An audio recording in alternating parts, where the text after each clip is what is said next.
Shalom, que Dieu vous bénisse. Mon nom est Ange Josaphat et nous sommes à notre émission Anakazu du samedi. Waouh, hier c'était juste extraordinaire. Alors, avant que nous puissions démarrer Anakazu, j'aimerais te dire, envoie ton témoignage. Envoyez vos témoignages s'il vous plaît. Envoyez les témoignages pour la gloire de Dieu.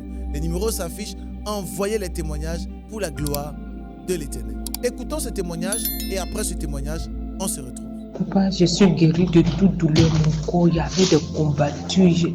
Il y a toutes sortes de douleurs dans mon corps. Maintenant, là, ça va. Waouh, quel témoignage extraordinaire. Nous bénissons Dieu pour ce témoignage parce que simplement, Dieu est magnifique. Et comme je disais tout à l'heure, n'hésitez pas d'envoyer vos témoignages par la grâce de Dieu. Anakazu du samedi, j'aimerais prier pour toutes ces personnes qui ont des mauvaises pensées. Toute cette semaine, nous parlons sur les mystères des pensées. Et vous savez très bien que souvent, nos pensées ne sont pas les pensées de Dieu. J'aimerais prier pour toi, afin que tu aies de bonnes pensées. Les pensées du Seigneur et les pensées de Dieu. Quand nous lisons la parole de Dieu, la Bible parle d'un grand homme qu'on appelle Abraham dans le livre de Genèse. La Bible dit Abraham avait les pensées de Dieu. Abraham a entendu la voix de l'Éternel. Et lorsqu'Abraham a entendu la voix de Dieu, la Bible dit il se rendit sur le mont et il alla sur la montagne afin d'adorer. Si Abraham n'avait pas entendu la voix de Dieu, n'avait pas eu la pensée de Dieu, il n'allait pas aller adorer. Mais comme il a reçu la pensée de l'Éternel, il est allé à... Oh my God, je lève la main, je prie pour toi.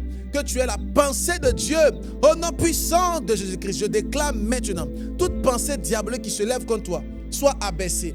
Aie la pensée de Christ, aie la pensée de Dieu, aie la pensée du roi des rois, au nom puissant de Jésus-Christ. Pendant que je parle, je vois plusieurs personnes dont la main de Dieu se saisit.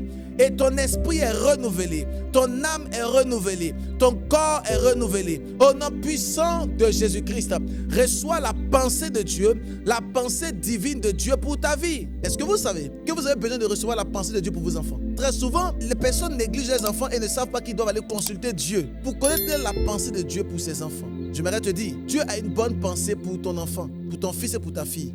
Tu dois la connaître. Que la main de Dieu et la puissance du Saint-Esprit te touche et que tu puisses la connaître. Au nom puissant de Jésus-Christ. Que le Seigneur élève ta pensée prophétique et que tu montes. Au nom de Jésus-Christ. Amen. Abonne-toi, mets les cœurs et partage pour la gloire de Dieu. Shalom.